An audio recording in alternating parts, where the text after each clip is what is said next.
얘야, 내가 내 딸이구나. 저의 목소리가 국밥집 안을 울렸습니다. 그 순간 제 가슴이 철렁 내려앉았어요. 그 목소리는 낯설었지만 동시에 너무도 간절하고 떨렸습니다.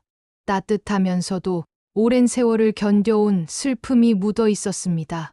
저는 얼어붙은 사람처럼 움직이지 못했어요. 그 말을 들은 순간 제 안에서 뭔가가 흔들렸습니다. 왜인지 모르겠지만 눈물이 핑 돌았어요. 아직 믿을 수 없었지만 저 여인의 눈빛에서 분명 무언가가 전해지고 있었죠. 하지만 이 상봉의 순간이 있기 전까지 우리 모녀의 삶은 너무나 멀리 돌아가야 했습니다.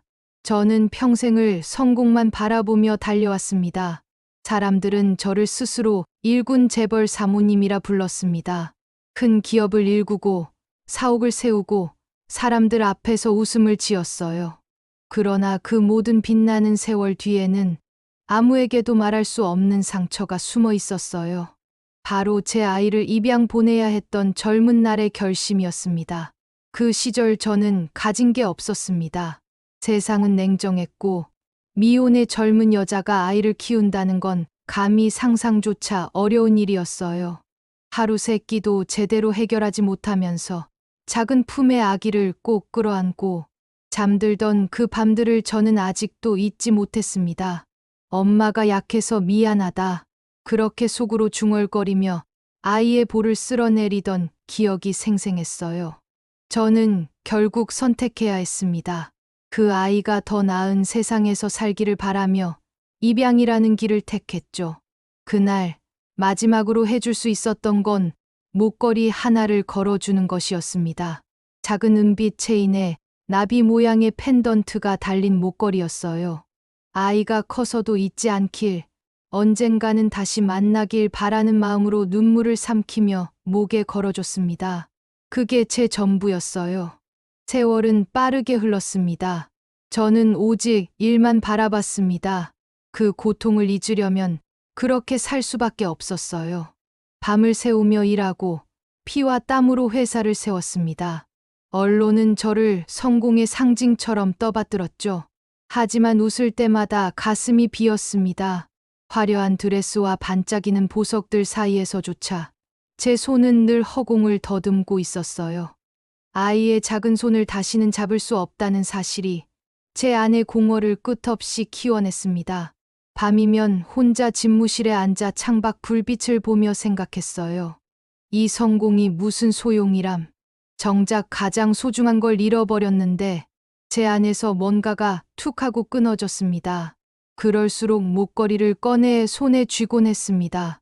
반짝이지도 않는 오래된 은빛 체인이었지만 제게는 세상 무엇보다 귀한 보물이었어요. 그것이 제 유일한 속죄였고 다시 이어줄 희망의 끈이었으니까요. 사람들은 저를 부러워했지만 저는 늘 제 자신이 부끄러웠습니다. 나는 성공한 여인입니다. 그렇게 말하는 순간마다 속으로는 이렇게 속삭였죠. 아니야. 나는 아이의 엄마조차 되지 못한 사람이야. 그날 아침도 마찬가지였습니다. 회사 회의를 마치고 나오는 길에 저는 문득 발걸음을 멈췄습니다. 늘 운전기사가 대기한 차로 바로 향하던 제가 이상하게도 걸어서 바깥 공기를 마시고 싶었어요. 구두 굽이 인도에 탁탁 울리던 순간 풍겨오는 따뜻한 냄새가 저를 멈춰 세웠습니다. 국밥 냄새였어요. 평생 잊지 못할 그 향. 순간 제 뱃속이 허전하게 울렸습니다. 그래, 오랜만에 이런 데서 밥을 먹어보자. 저는 사옥 아래 작은 국밥집으로 발걸음을 옮겼습니다. 하얀 연기가 피어오르는 주방, 좁지만 정겨운 나무 탁자들, 그리고 그곳에서 저는 마침내 다시 딸을 마주하게 될 줄은 꿈에도 몰랐습니다. 국밥집 안은 평범한 하루처럼 보였지만 그날만큼은 제 삶의 균형이 무너지는 순간이 기다리고 있었습니다. 따뜻한 국물이 김을 내며 끓고 있었고 사람들은 숟가락을 부딪히며 밥을 말아 먹고 있었어요. 그 사이를 분주히 오가는 한 알바생이 있었습니다. 그녀는 긴 머리를 질끈 묶고 땀에 젖은 이마를 손등으로 훔치면서도 미소를 지으려 애쓰고 있었죠. 처음엔 그저 성실하고 착한 아가씨라 생각했지만 제 시선은 자꾸만 그녀에게 머물렀습니다. 그 순간 불쾌한 고성이 터져 나왔습니다. 야, 이게 뭐야? 깍두기가 왜 이렇게 쉬어? 한 남자가 밥상을 쾅 치며 소리를 질렀습니다. 곁에 있던 손님들이 놀라 숟가락을 멈췄고 공기 속에는 순식간에 불편한 긴장이 퍼졌습니다. 알바생은 황급히 달려가 사과했어요. 죄송합니다. 제가 새로 갖다 드릴게요. 그러자 그 남자는 그릇을 집어 들더니 그대로 내던졌습니다. 탁! 소리와 함께 깍두기 조각이 튀어올라 그녀의 뺨에 맞았습니다. 순간 제 심장이 철렁 내려앉았어요. 저는 의자에서 벌떡 일어났습니다. 이게 무슨 짓이에요? 목소리가 가게 안을 울렸습니다. 제 손은 떨렸지만 주저할 수 없었어요. 저는 알바생 앞으로 나가 그녀를 감싸 안듯 서며 손수건을 꺼냈습니다. 그녀의 볼에 묻은 국물을 닦아주던 순간 심장이 이상하게 요동쳤습니다. 학생, 괜찮아요? 제가 묻자 그녀가 천천히 고개를 들었습니다. 그 눈빛, 순간 숨이 막혔습니다. 너무 낯익었습니다. 꿈속에서 수없이 보았던 그 눈빛이었죠. 오랫동안 가슴 속에 묻어두었던 얼굴과 너무 닮아 있었습니다. 그 남자는 여전히 고성을 질렀습니다. 이딴 집은 왜 장사를 하는 거야? 돈 받고 이런 걸 내놔? 주인은 얼굴이 새파래져 아무 말도 못했습니다. 저는 더는 참을 수 없었어요. 손님이면 손님답게 행동하세요. 젊은 애 얼굴에 음식을 던지는 게 말이 됩니까? 제 목소리는 단호했지만 가슴 속은 요동쳤습니다. 단순히 정의감 때문만은 아니었어요. 제 뒤에서 움츠러든 알바생이 너무도 소중해 보였거든요. 이유를 설명할 수는 없었지만 그녀를 지켜야 한다는 강한 확신이 제 안에서 불타올랐습니다. 남자는 잠시 멈칫하더니 결국 욕설을 중얼거리며 가게를 나갔습니다. 사람들의 시선은 저와 알바생에게 쏠렸습니다. 괜찮아요? 많이 놀랐죠. 제가 다시 물었을 때 그녀는 애써 미소를 지으려 했습니다. 괜찮습니다. 이런 일 자주 있어요. 그 말이 제 가슴을 후벼 팠습니다. 아직 꽃 같은 나이에 세상 앞에서 저렇게 작아져야 한다니. 제 눈이 뜨거워졌습니다. 그녀는 새 그릇을 챙기려 했지만 제 손이 먼저 움직였습니다. 잠깐, 내 얼굴에 아직 상처가 남았어. 잠시만 앉아 있어. 저는 손수건으로 다시 한번 조심스레 닦아주었습니다. 가까이서 보니 그녀의 눈매, 코끝, 입술선까지도 어쩐지 제 기억 속 그 아기와 겹쳐졌습니다. 순간 마음이 움츠러들었습니다. 혹시 정말? 하지만 저는 곧 고개를 저었습니다. 세상은 그렇게 쉽게 기적을 주지 않았으니까요. 그 사건 이후에도 제 눈길은 그녀에게서 떨어지지 않았습니다. 접시를 나르고 주문을 받고 구석에서 몰래 땀을 닦는 모습까지 그 모든 순간이 제 가슴을 자꾸 건드렸습니다. 식사를 마친 뒤 저는 계산대 앞에서 잠시 머뭇거렸습니다. 그녀가 제게 고개를 숙이며 말했어요. 아까 감사합니다. 덕분에 큰일 안 났습니다. 저는 어색하게 웃었습니다. 별일 아니에요. 학생 같은 사람을 괴롭히는 건 제가 그냥 두고 볼 수가 없어서요. 그녀는 미소를 지었지만 그 미소는 어딘가 슬퍼 보였습니다. 저는 그 표정에 또다시 가슴이 저릿했어요. 이유를 알 수 없는 친근함과 안쓰러움이 겹쳐서 밀려왔습니다. 그날 저는 국밥집을 나서면서도 계속 뒤를 돌아보았습니다. 그녀는 여전히 분주히 움직이고 있었죠. 작은 그림자가 제 마음속 깊은 곳을 흔들어 놓고 있었습니다. 하지만 그날이 끝이 아니었습니다. 며칠 뒤 대형마트에서 우연히 그녀를 다시 보았습니다. 비 오는 날 제가 우산을 떨어뜨렸을 때 그녀가 얼른 주워주며 말했죠. 여기요. 조심하세요. 그 순간에도 가슴이 이상하게 두근거렸습니다. 또 다른 날엔 회사 엘리베이터 앞에서 서류 봉투를 흘렸을 때 그녀가 다가와 건네주었습니다. 떨어뜨리셨어요. 짧은 눈맞춤, 짧은 미소, 매번 스쳐 지나갔지만 그럴 때마다 제 마음은 이유를 알 수 없이 요동쳤습니다. 그리고 국밥집에서의 그날 소동은 단순한 해프닝이 아니었습니다. 그것은 저와 그녀를 다시 이어주는 운명의 첫 끈이었습니다. 저는 아직 몰랐습니다. 그녀의 목에 걸린 작은 목걸이가 곧 저를 무너뜨리고 다시 일으켜 세울 열쇠가 될 줄을. 국밥집에서의 그날 이후 저는 마음을 쉽게 진정시킬 수 없었습니다. 단순한 해프닝으로 잊혀질 일 같았는데 이상하게도 머릿속에서 그 알바생의 얼굴이 떠나질 않았어요. 눈빛, 말투, 그리고 작은 미소까지도 제 가슴을 파고들었습니다. 처음엔 그냥 정의감 때문이라 생각했습니다. 억울한 상황에서 젊은 아이를 보호했으니 당연히 마음이 흔들린 거라 스스로를 달랬죠. 하지만 시간이 지날수록 그것만으로는 설명되지 않았습니다. 그 아이를 떠올릴 때마다 제 안 깊은 곳에서 오래된 기억이 자꾸만 꿈틀거렸습니다. 며칠 후, 비 오는 날 대형 마트에 들렀을 때였습니다. 우산을 접다 그만 손에서 미끄러져 바닥에 떨어뜨렸습니다. 허리를 숙여 죽기 전 누군가 먼저 빠르게 다가와 우산을 집어 들었습니다. 여기요. 조심하세요. 고개를 들자 국밥집에서 보았던 바로 그 아이가 서 있었습니다. 순간 가슴이 쿵 내려앉았어요. 비에 젖은 머리칼을 뒤로 넘기며 건네주는 모습이 어쩐지 낯설지 않았습니다. 저는 얼떨결에 고맙다는 말만 겨우 했습니다. 고마워요. 별거 아니에요. 그녀는 웃으며 다시 발걸음을 옮겼습니다. 그 뒷모습을 한참 바라보다가 저는 멍하니 서 있었습니다. 빗소리 속에서 심장이 요동쳤습니다.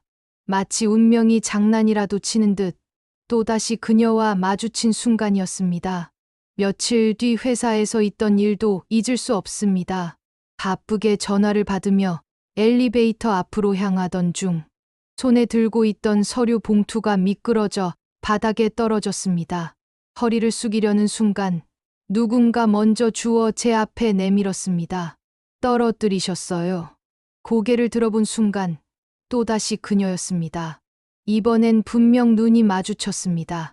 너무 놀라서 잠시 숨이 막혔습니다. 또 너구나? 저도 모르게 그렇게 말해버렸습니다. 그녀는 눈을 동그랗게 뜨며 잠시 멈췄다가 미소를 지었습니다. 우연이네요. 자주 뵙네요. 그 짧은 말 한마디가 제 안을 흔들어 놓았습니다. 저는 웃으려 했지만 입꼬리가 제대로 오르지 않았습니다. 그 순간 오래된 죄책감과 그리움이 파도처럼 밀려왔거든요. 그날 밤 저는 집무실에서 혼자 서랍을 열어 목걸이를 꺼냈습니다. 은빛 나비 펜던트를 손끝으로 쓰다듬으며 생각했습니다. 혹시 이 모든 게 우연이 아닐지도 몰라. 눈물이 고였습니다. 너무 오랫동안 바랐던 만남. 하지만 동시에 두려웠습니다. 혹시 제가 생각하는 게 사실이라면 어떻게 다가가야 할까요?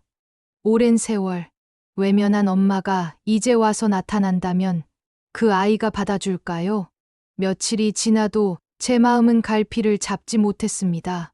우연히 길을 걷다 마주친 순간에도, 카페에서 스쳐 지나간 순간에도 제 시선은 늘 그녀에게 닿아 있었습니다. 마치 세상이 자꾸만 우리를 부딪히게 만드는 것 같았어요. 어느 날은 퇴근길에 차 창밖으로 그녀가 버스 정류장에서 서 있는 모습을 보았습니다. 작은 몸을 움츠리고 무거운 가방을 메고 있었습니다. 저는 본능적으로 차에서 내리고 싶었지만 발이 떨어지지 않았습니다. 마음속에서 수많은 말들이 올라왔다가 사라졌습니다. 얘야, 엄마가 너를 잃어버린 게 아니야. 살리려던 거였어. 그 말을 하고 싶었지만 입술은 굳어버렸습니다. 아직은 그럴 수 없었죠. 제 안에는 여전히 죄책감이 가득했고 그녀를 붙잡을 자격이 없다고 느꼈습니다. 하지만 세상은 계속해서 우리를 이어주었습니다. 작은 우연이 쌓이고 쌓여 하나의 길이 되어가는 것 같았습니다. 국밥집에서의 소동이 단순한 사건으로 끝나지 않았다는 걸 저는 느꼈습니다. 그 아이와 자꾸만 마주치는 모든 순간이 제 마음속 깊은 곳을 흔들고 있었어요. 그리고 제 안의 두려움과 바람이 싸우며 점점 더 커져갔습니다. 언젠가는 반드시 확인해야 해. 그 아이가 정말 내 딸인지. 그 다짐은 점점 더 무겁게 제 어깨를 짓눌렀습니다. 그리고 마침내 결정적인 단서가 제 눈앞에 나타나게 됩니다. 그것은 제가 오랫동안 품어왔던 죄책감과 바람, 그리고 다시 이어줄 유일한 연결고리, 바로 그녀의 목에 걸린 작은 목걸이였습니다. 그날 제 시선은 그녀의 목에 자연스럽게 꽂혔습니다. 아무 의식 없이 움직이던 순간이었는데 눈이 마치 자석에 끌리듯 멈춰버렸습니다. 거기에는 작은 은빛 목걸이가 걸려 있었습니다. 그리고 그 끝에 매달린 너무도 익숙한 모양. 나비. 제 손끝이 순간 얼어붙었습니다. 숨조차 막혀왔어요. 수십 년 동안 제 서랍 속에 같은 모양의 목걸이가 놓여 있었는데 지금 제 눈앞에 아이가 그걸 목에 걸고 있었습니다. 저는 본능적으로 눈물이 고였습니다. 가슴 깊은 곳이 뒤집히는 듯 요동쳤습니다. 그 목걸이 어디서 난 거니? 제 목소리는 떨렸습니다. 너무 갑작스러운 질문이라 그녀가 눈을 크게 떴습니다. 순간 그녀의 얼굴에는 당황이 스쳤습니다. 이거요? 그녀는 목걸이를 손으로 쥐며 대답했습니다. 저는 어릴 때 입양을 갔어요. 그때 제게 남겨진 게 이 목걸이 하나였어요. 친어머니가 마지막으로 걸어주셨다고 들었어요. 순간 제 안에서 세상이 무너지는 듯했습니다. 저는 손을 뻗었지만 중간에 멈췄습니다. 너무 떨려서 그녀의 목걸이를 직접 만질 수 없었어요. 눈앞이 흐려졌습니다. 수십 년 동안 제 마음을 죄어왔던 죄책감과 그리움이 한꺼번에 터져버렸습니다. 그래, 맞구나. 그건 분명 내가 준 거야. 제 속마음은 그렇게 소리쳤지만 입술은 붙어버린 듯 움직이지 않았습니다. 그녀는 제 반응이 의아했던지 다시 물었습니다. 혹시 아세요? 이 목걸이에 대해? 저는 더 이상 감출 수 없었습니다. 얘야, 그건 내 엄마가 너에게 마지막으로 남겨준 거야. 공기가 멎은 듯 정적이 흘렀습니다. 그녀의 눈동자가 크게 흔들렸습니다. 네. 저는 눈물이 쏟아져서 말을 잇지 못했습니다. 그러나 이제는 더 이상 숨길 수 없었어요. 그토록 원하면서도 두려워했던 순간이 제 앞에 와 있었으니까요. 내가 너의 엄마야. 내 목에 걸린 그 목걸이 내가 내게 걸어줬던 거야. 다시는 잊히지 말라고, 다시 만나자고, 그렇게 빌면서. 제 목소리는 점점 흐려졌습니다.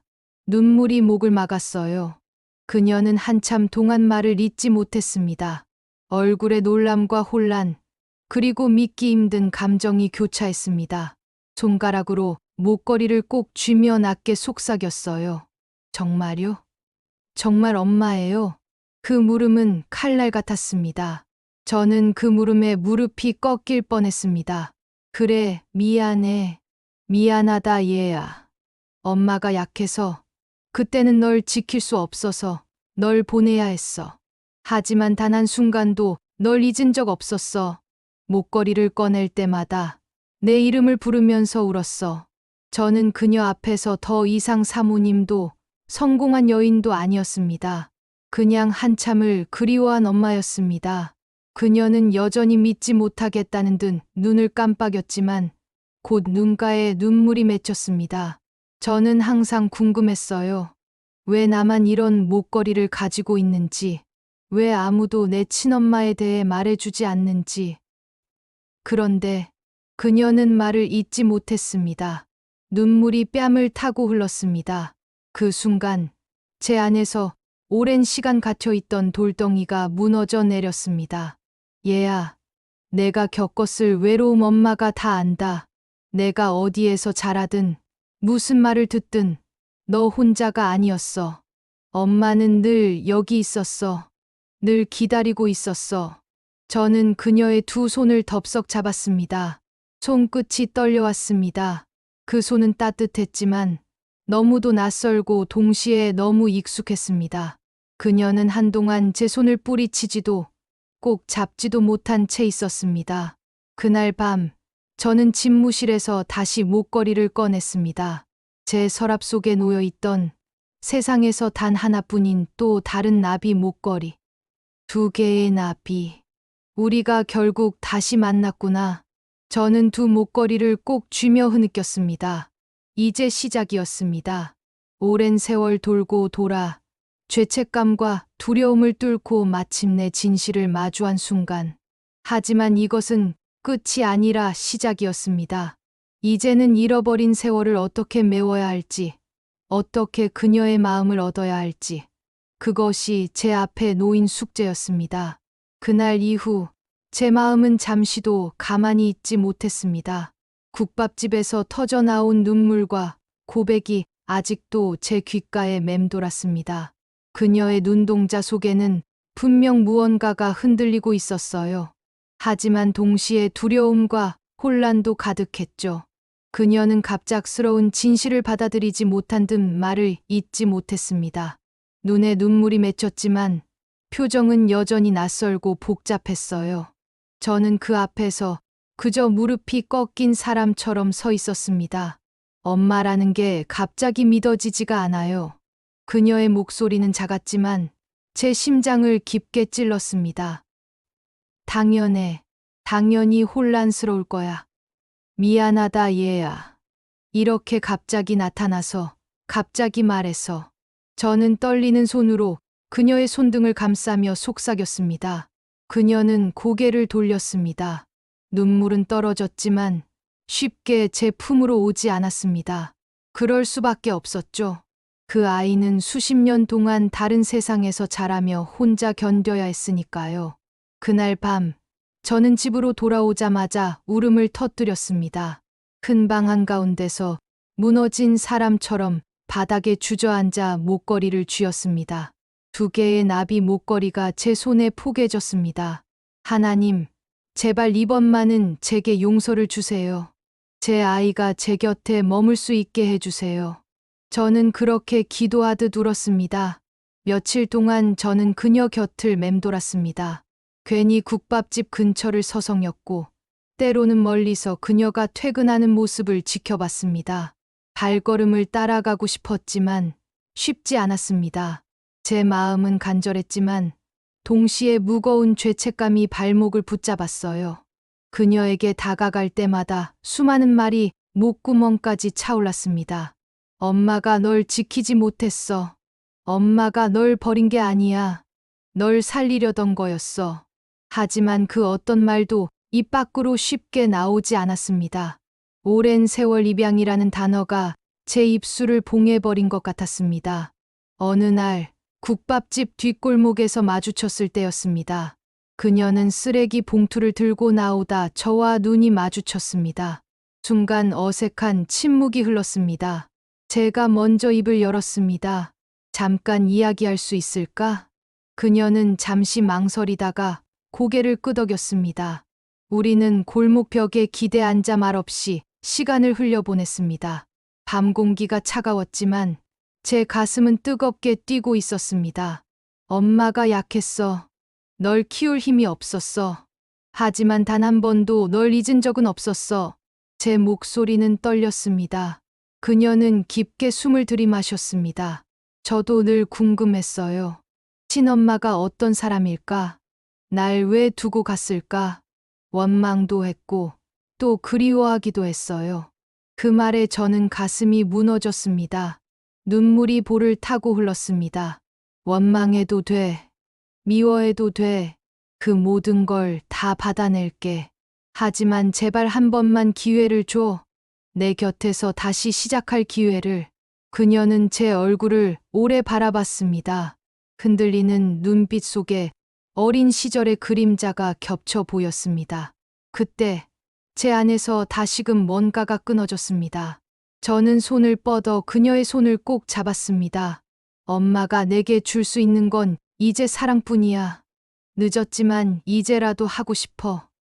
너와 함께 울고, 웃고, 살아가고 싶어. 그녀의 손이 미세하게 떨렸습니다. 하지만 이번에는 뿌리치지 않았습니다. 그 작은 온기가 제 손끝으로 전해졌습니다. 그 순간 제 눈에서는 또다시 눈물이 터져 나왔습니다. 그날 이후로도 그녀는 쉽게 마음을 열지 않았습니다. 저를 보면 미소 짓다가도 금세 눈을 피했고 때로는 차갑게 돌아서기도 했습니다. 그럴 때마다 제 심장은 쪼그라드는 듯 아팠습니다. 하지만 포기할 수 없었어요. 오랫동안 닫혀있던 마음의 문은 쉽게 열리지 않지만 언젠가는 열릴 거라는 희망을 저는 붙잡았습니다. 저는 매일 작은 메모를 건넸습니다. 오늘도 수고 많았어. 추우니까 감기 조심해. 내가 웃는 걸 보고 싶어. 그녀는 처음엔 그 메모를 받아도 아무 반응이 없었습니다. 하지만 언젠가 그녀의 가방 속에서 그 메모들이 고이 접혀 있는 걸 우연히 보게 되었을 때 제 심장은 뜨겁게 뛰었습니다. 마음의 문은 아직 굳게 닫혀 있었지만 분명히 작은 틈이 생겨나고 있었습니다. 그 틈으로 저는 조심스럽게 손을 뻗었습니다. 이제 마지막 한 걸음만 남았습니다. 그리고 저는 믿었습니다. 언젠가는 그 문이 활짝 열릴 날이 올 거라고. 그날 국밥집에서 우리는 처음으로 마음을 열었습니다. 오랜 세월 동안 목구멍에 걸려 있던 말들이 눈물과 함께 터져 나왔습니다. 딸은 제 품에 안긴 채 한참을 울었고 저도 그 아이 머리를 감싸며 끝내 울음을 멈추지 못했습니다. 하지만 포옹 하나로 세월의 골이 단번에 메워지는 건 아니었습니다. 우리는 여전히 서로에 대해 모르는 게 많았고 잃어버린 시간이 너무 길었으니까요. 며칠 뒤 우리는 조심스럽게 다시 마주 앉아 이야기를 나눴습니다. 저는 그제야 알게 되었습니다. 딸이 얼마나 힘들게 살아왔는지를. 엄마, 사실 저는 늘 혼자였어요. 입양된 집에서도 따뜻함을 느낀 적이 별로 없었어요. 생활은 빠듯했고 학비도 늘 문제였죠. 그래도 버틸 수 있었던 건 공부였어요. 그녀는 잔잔한 목소리로 자신의 삶을 들려주었습니다. 어릴 때부터 집안에 기대지 않고 스스로 공부하며 버텼다고 했습니다. 장학금을 받기 위해 밤을 새워 책을 붙잡았고 학비를 마련하려고 국밥집은 물론 편의점, 서점까지 안 가본 곳이 없었다고 했습니다. 저는 가슴이 무너져 내렸습니다. 얘야, 내가 그런 고생을 했다는 걸 이제야 알다니 엄마가 너무 미안해. 딸은 고개를 저었습니다.